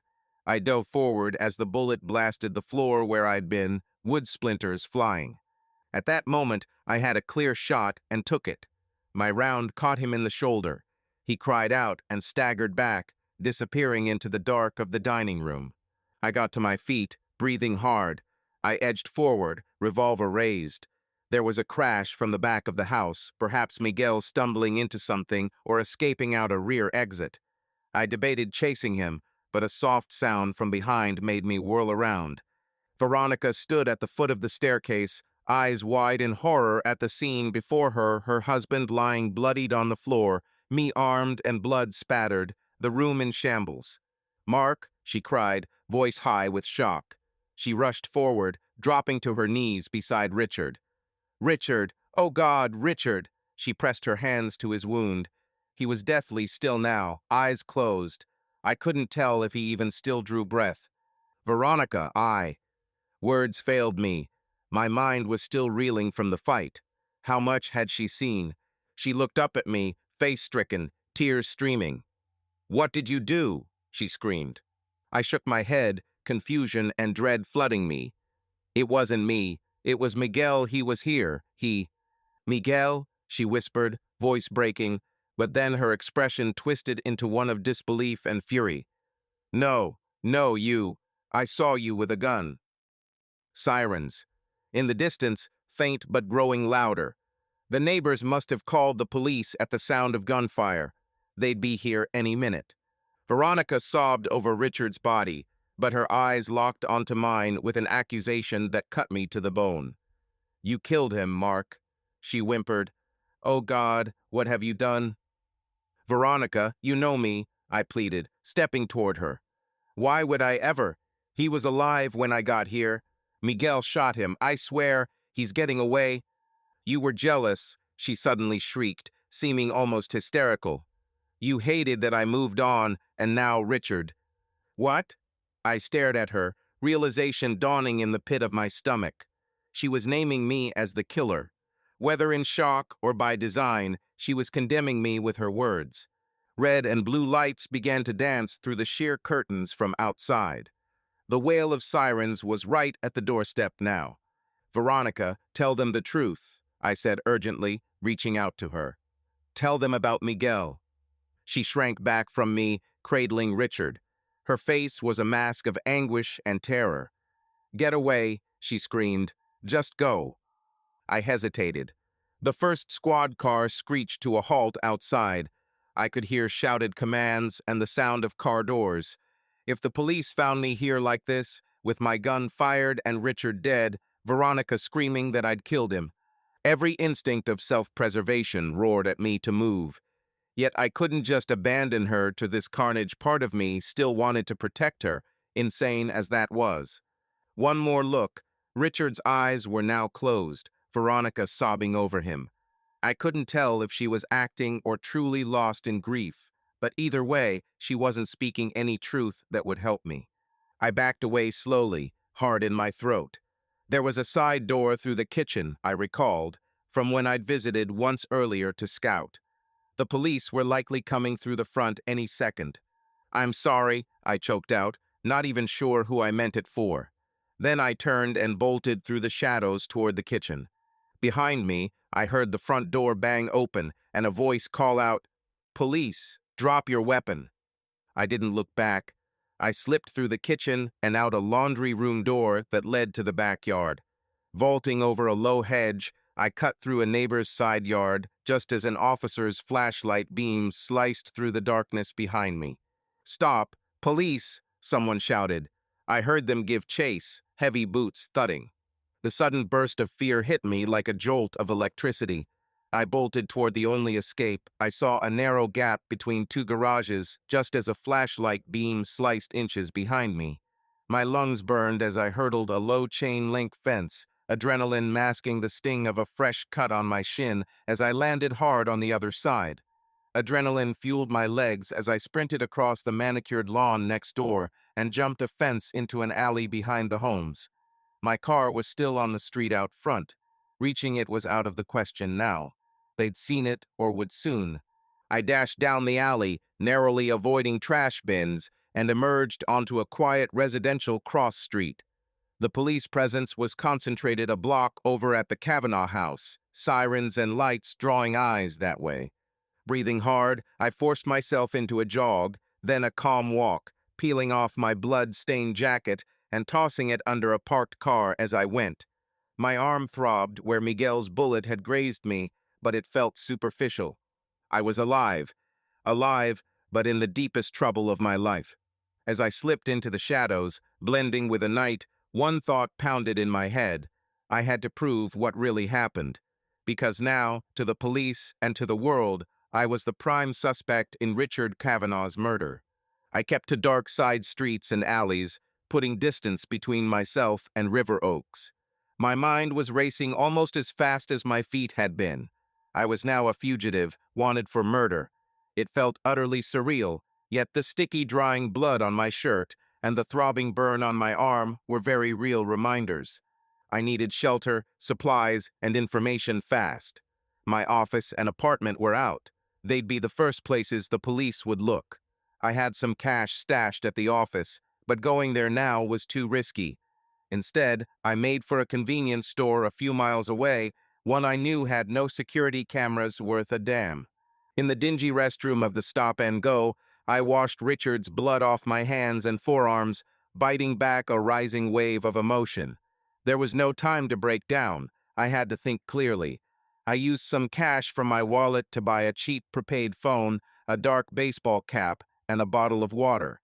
I also grabbed a plain gray t-shirt off a clearance rack to replace my ruined dress shirt, changing quickly in a corner of the lot under cover of darkness. I knew I should ditch my personal phone. It could be traced, and by now they'd be all over my call records. I took out my phone, hesitated only a second, there was one number in it I might still need, and then removed the SIM card and snapped it. I powered the phone off and tossed it into a trash bin. Under a flickering street lamp, I powered on the burner phone. I had to call Jameson. He was the only person I could remotely trust in the police now. But I had to be careful. For all I knew, he might feel compelled to turn me in. I dialed his number from memory. It rang twice before he picked up. "Jameson," came the familiar gruff voice. "It's me," I said quietly. A pause, then a sigh. "Jesus, Mark, where are you? The whole department's on alert for you right now." "I figured," I said. I could picture him rubbing his temple. "I swear to you, I didn't kill Kavanaugh." "Then you need to come in and say that. Running just makes it look worse." I walked into a setup. The real shooter was their Veronica's lover, Miguel Alvarez. He shot Richard and tried to kill me. I wounded him, but he got away. Veronica. She saw me with a gun and lost it. Jameson was silent for a long moment. When he spoke, it was careful. "Mark, I was just at the scene. I saw the blood, the bullet holes. We collected your briefcase. And your notes. I know Veronica is your ex-wife. I closed my eyes, so they knew everything now. Then you also know about Miguel, right? Did you find his blood or casing from his gun? We found multiple casings, 2 different calibers, he admitted. One matches a slug in the victim, and your revolver is missing 2 rounds. The other looks like a 9mm, no second gun found. There's also a trail of blood that isn't Richard's. We're analyzing it. Relief trickled through me. Physical evidence of Miguel. That's his. I hit him in the shoulder. Veronica claims she didn't see Miguel there at all, Jameson said heavily. She says you came to deliver news, argued with Richard, and shot him. She claims he confronted you about your past with her, and you snapped. My gut tightened. She was doubling down on framing me. And you? Do you believe that? He sighed. Mark, I don't want to believe it, but it looks bad. You lied by omission to your client about being her ex. You were emotionally involved. Hell, you fled the scene. You think any of the brass cares about fine details beyond that? He had a point. What about the evidence you just mentioned? The second caliber, the blood trail. Still, it's all circumstantial for now. Could a second person be involved? Possibly. But you're the only one we have ID on and a motive for. Her words carry weight. So you're going to bring me in, I said flatly. I have to, he said, almost pleading. Come in peacefully, we can sort it out. I don't want some trigger-happy uniforms catching you first. I wanted to trust him, but I knew if I walked into that station without concrete proof of the truth, I'd be thrown in a cell and probably never get out. They might not bother chasing down Miguel if they think they have their man. I can't, I whispered. Not yet. I have to find Miguel. He's the key to clearing me. Damn it, Mark. I heard the frustration and concern in his voice. Let me find him. You turn yourself in, I'll make sure we follow the evidence on Alvarez. By the time that happens, Veronica will have helped him vanish. You know that. A pause. Off the record. We're checking hospitals for anyone with a gunshot wound. So far, nothing. If he's smart, he'll lay low or get private care. He lives at Bayou Towers. Maybe he's holed up there, I suggested. We don't have a search warrant for that yet. Takes time, given we only have your notes linking him. And Veronica isn't corroborating any affair. In fact, she claims Miguel is just a friend from charity work and denies any romance or his presence. I gritted my teeth. She was protecting him completely, throwing me to the wolves. Mark, Jameson said, quieter. Are you absolutely sure you're all right? You were bleeding. It's a scratch. I'm okay. Physically, at least. Jameson, please, give me a little time to get what I need. Then I promise I'll come in with evidence that can't be ignored. You're asking me to look the other way. He sounded pained. I'm asking you to trust me. You know me. You know my record. Have I ever done anything to make you think I'm a killer? He was quiet for a heartbeat that felt like an eternity. No, you haven't. I just need to prove who really did this. After that, I'll face whatever comes. Jameson cursed under his breath.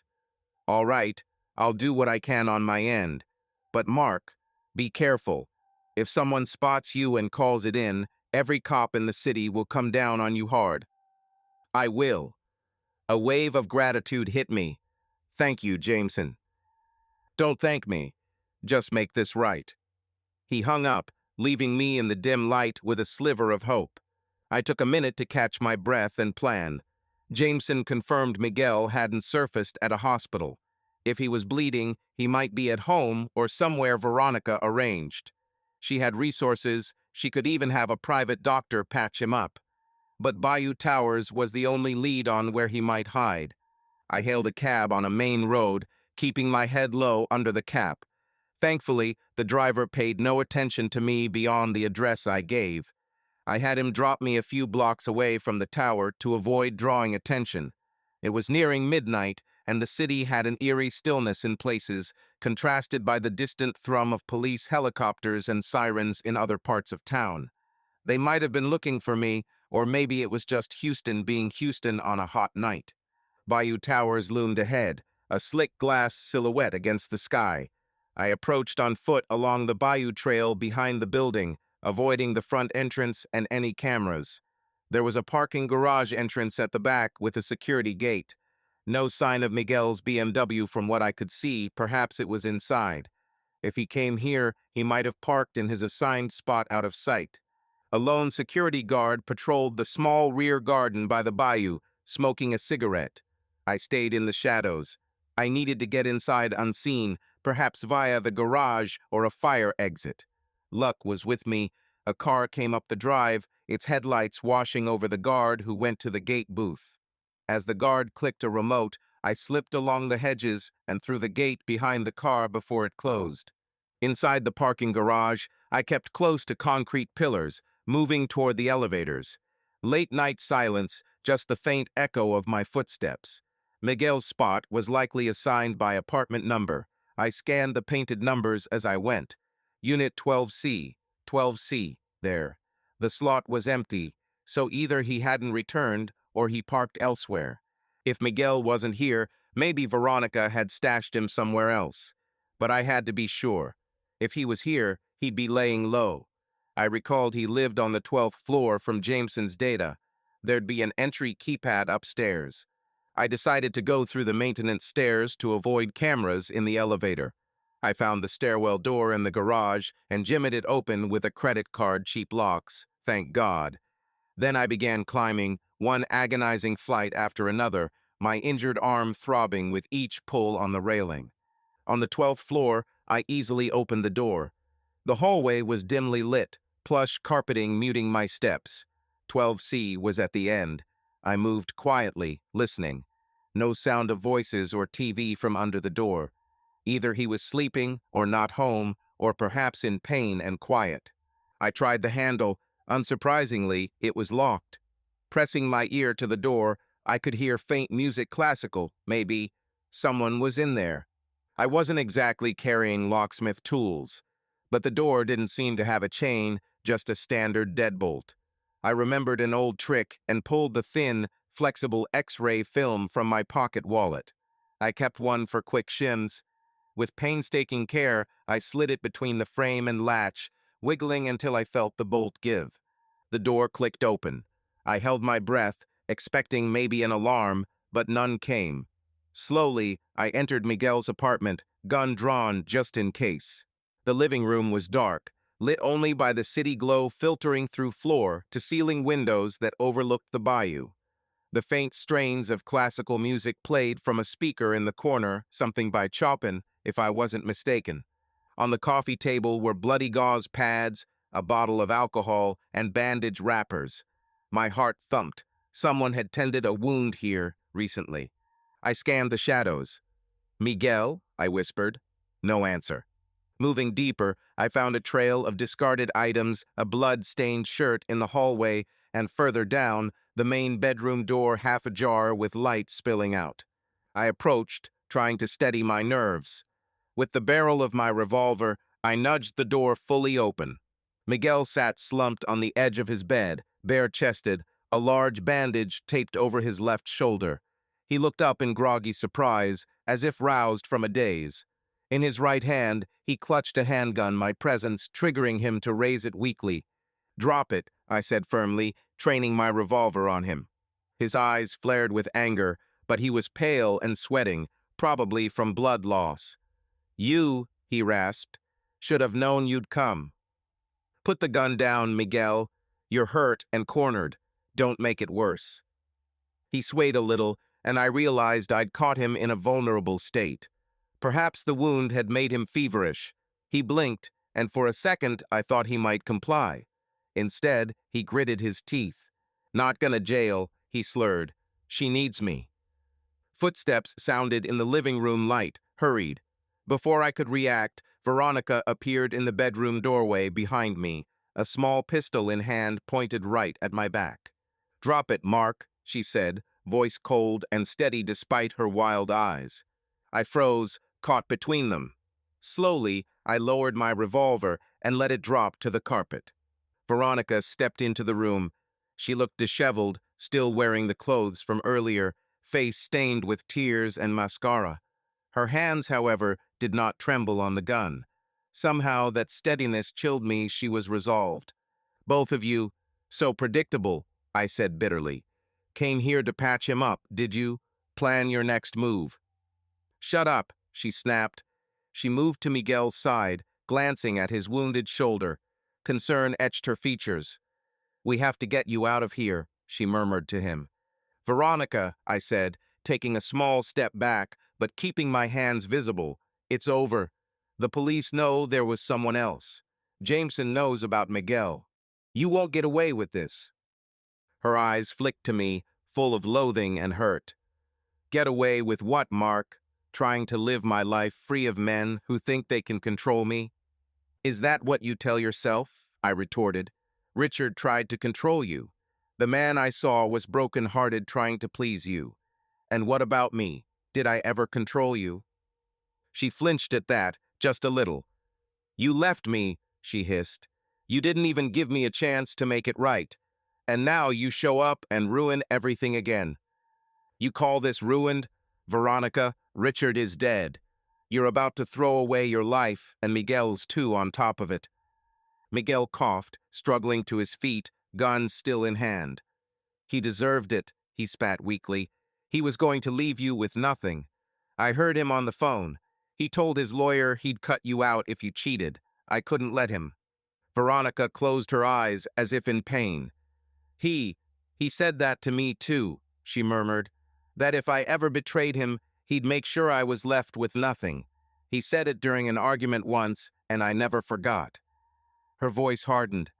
"After all I'd given up to be his wife, he thought he could toss me aside like that."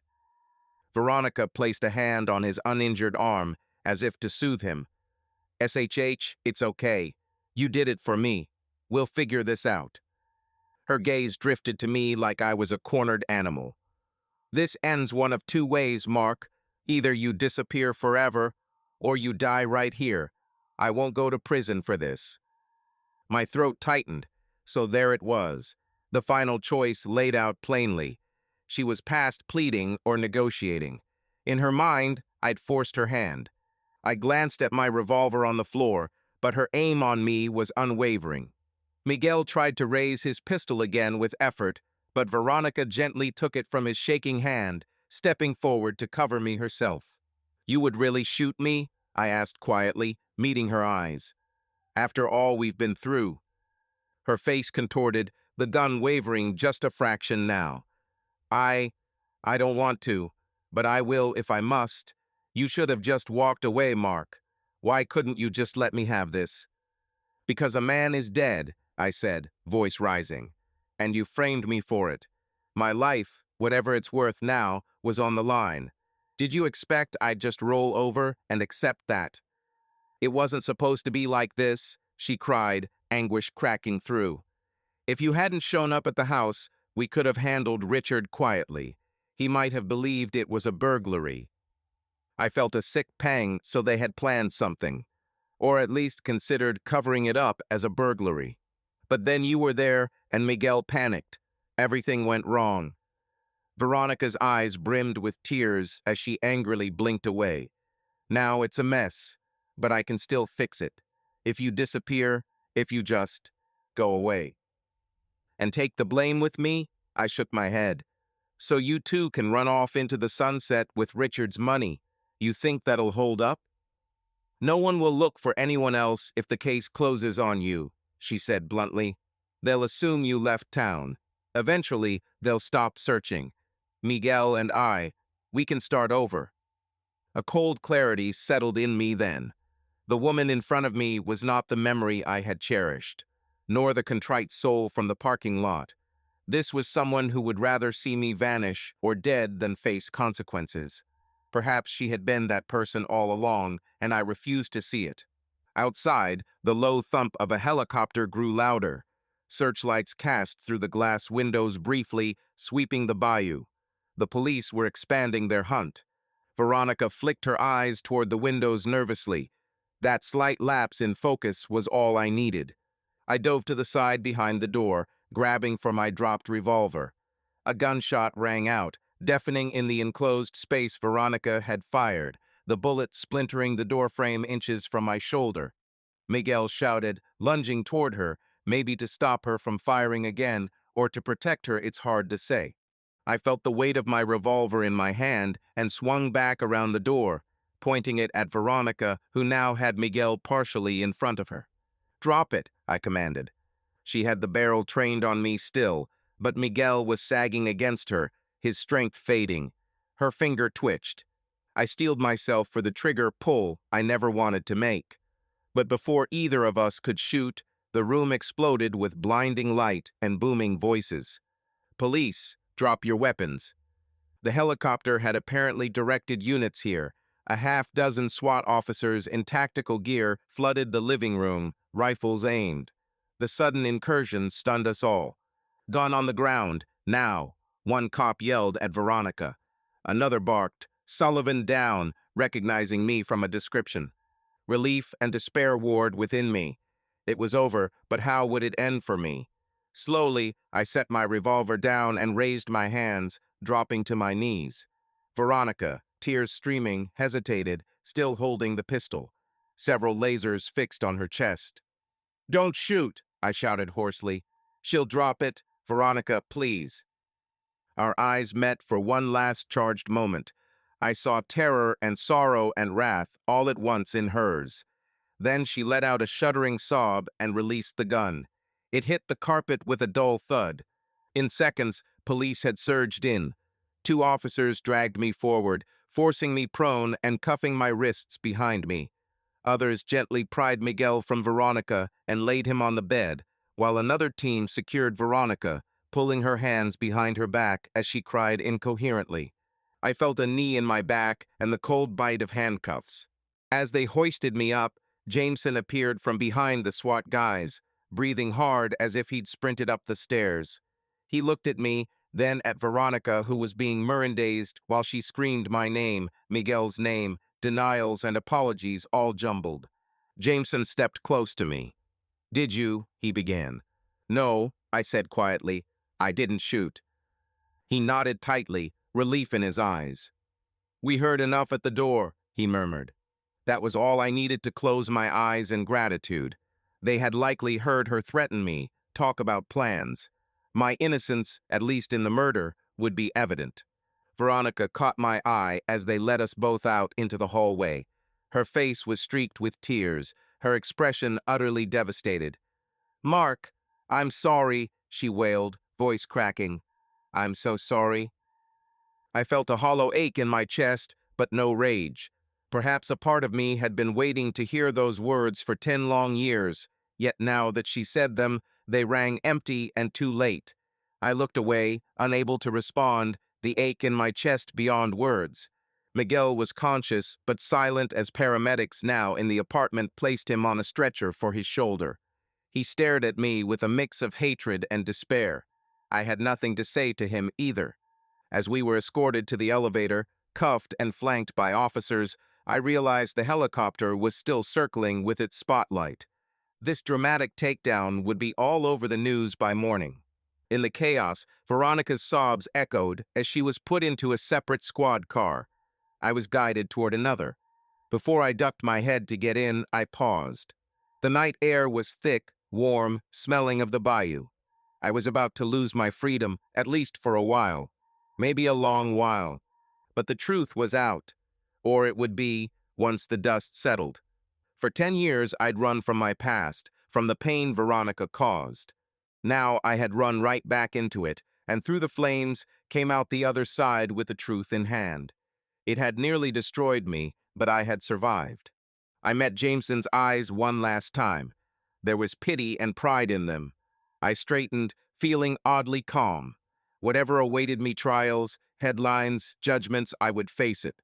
No more running. "Let's go," I said to the officers, and lowered myself into the back of the police car, ready to finally tell the whole story. 3 months later, Houston's summer had given way to a sweltering early autumn. Life, unbelievably, went on. I found myself on a bench by Buffalo Bayou Park one late afternoon, watching the slow, murky water flow past. The sun hung low and golden, the air heavy with the scent of grass and the faint tang of the bayou. I could see faint lines of debris high in a nearby tree remnants from a past flood, perhaps Hurricane Harvey's mark on this park. Even after such devastation, the city and the bayou endured, much like I had. I absently rubbed the faint scar on my upper arm where Miguel's bullet had grazed me. It had healed, just as other parts of my life had begun to mend. In the distance, the downtown skyline shimmered in the heat. Those towers held the offices of lawyers, police, reporters, all of whom had dissected my life not long ago. After our arrest, the truth unfolded much as I'd hoped.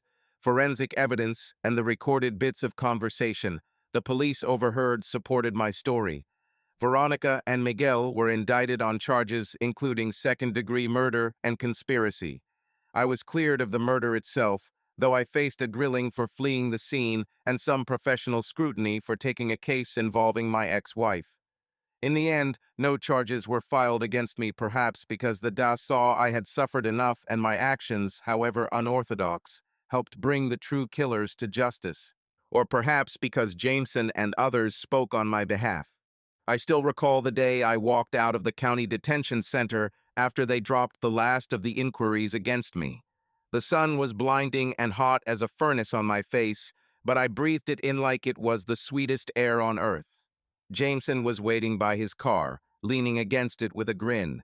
He drove me home that day in silence, letting me just exist as a free man.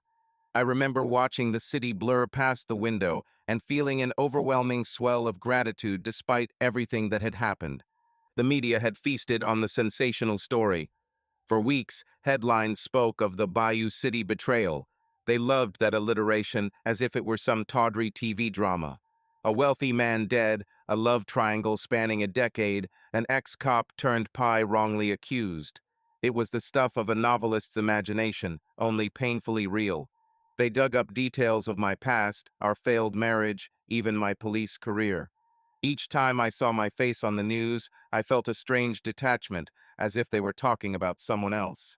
Veronica's high-powered attorney initially floated a story about how she was a victim, manipulated by a jealous ex-husband and an obsessive lover. But once Miguel agreed to a plea deal and provided a full account including Veronica's instigation and how they plotted to confront Richard, her narrative crumbled. She eventually reached a deal too. To avoid the possibility of a life sentence, Miguel pled guilty to manslaughter, Veronica to a lesser murder charge. I heard she might serve 15 to 20 years. Miguel around the same. It didn't feel like victory, just a sad end to a sad story. As for Richard Kavanaugh, I paid my respects one drizzly morning at his graveside service, standing far at the back where no one would recognize me. I owed him that much a silent apology for failing to bring the truth to light before it cost him his life. His family never knew who I was, just another mourner with head bowed in the rain. But I whispered a goodbye to him and promised I would not let his death be in vain. The writing had been on the wall for Veronica and Miguel once the truth came out, but knowing that didn't bring much comfort. There were no winners in this. A jogging couple passed by my bench, their laughter momentarily pulling me from my thoughts. I realized I'd been coming to this spot by the bayou often lately. It was a good place to think about how everything had changed, and yet how the city around me remained the same.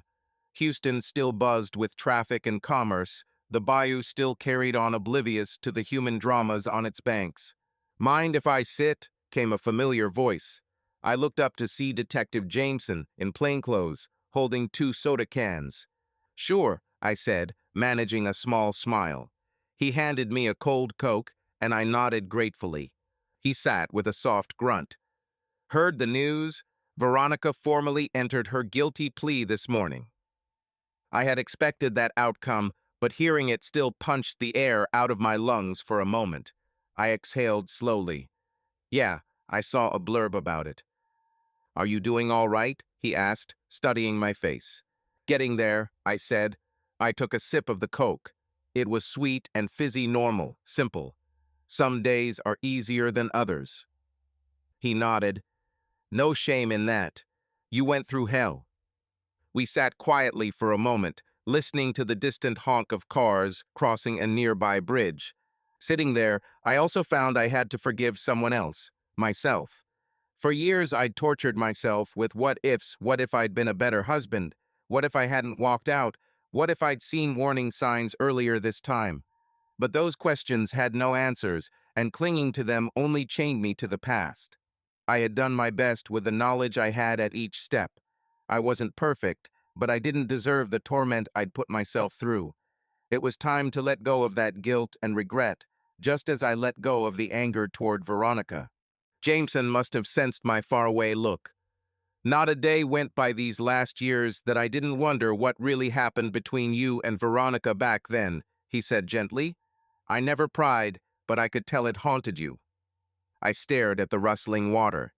She cheated on me. I caught her, and I just left. I thought I was being strong by walking away, but maybe I was just running from the pain. Everyone handles heartbreak in their own way, he said. I thought I'd moved on, I continued, but seeing her again. It was like reopening a wound that never fully healed. Now, though, I searched for the right words. Now it's cauterized. It hurts, but it's sealed. There's no going back to what we were or what I hoped she was. That illusion is gone for good. That might be for the best, Jameson offered. Gives you a chance to start fresh, whatever you decide to do. I nodded. A flock of egrets took off from the water's edge, flapping across the orange sky. I keep wondering if there was something I could have done differently, I admitted. 10 years ago, or even in this case, maybe if I hadn't confronted her that morning, maybe Richard would still be alive. Jameson shook his head. Don't go down that road. Richard's choices and Veronica's choices were theirs. You did your job, and you did it well. You also saved her from having a murder entirely on her conscience by bringing the truth out. Who knows, maybe one day she'll see it that way. I doubted that, but it was a kind thought. Have you seen her? He asked quietly. Since. I ran a hand through my hair. She asked to see me through her lawyer. A week after the arrest. I couldn't. Not then. I wrote her a letter instead. In that letter, I told her I forgave her. Not to absolve her of guilt, she would face the consequences of her choices, but because I refused to carry the weight of hate any longer. I wrote that I hoped she would one day find peace and truly understand the pain she caused. Perhaps it was more than she deserved, but I needed to say it for my own peace of mind. He gave me a thoughtful look. Think you'll ever visit her? I thought about it. I pictured her in an orange jumpsuit behind glass, the once vibrant, beautiful Veronica reduced to a cautionary tale. The thought filled me with immeasurable sadness. I don't know, I said honestly. Maybe when time has done its work on both of us. He accepted that, and we fell into a comfortable silence. The sun was almost at the horizon now. It would be dark soon, the mosquitoes already beginning to whine in the air. I should get going, Jameson said, standing and stretching. Wife expects me home for dinner. I stood too, and we shook hands. It turned into a brief, brotherly hug. Take care of yourself, Mark, he said. And hey, if you ever need anything. I know, I smiled. Same here, detective. He walked off toward the parking lot, leaving me alone by the bayou. Night's first crickets were tuning up their chorus. I looked around at the city I had known for so long. It was scarred, messy, sometimes cruel, but it was home. Part of me toyed with the idea of leaving Houston altogether.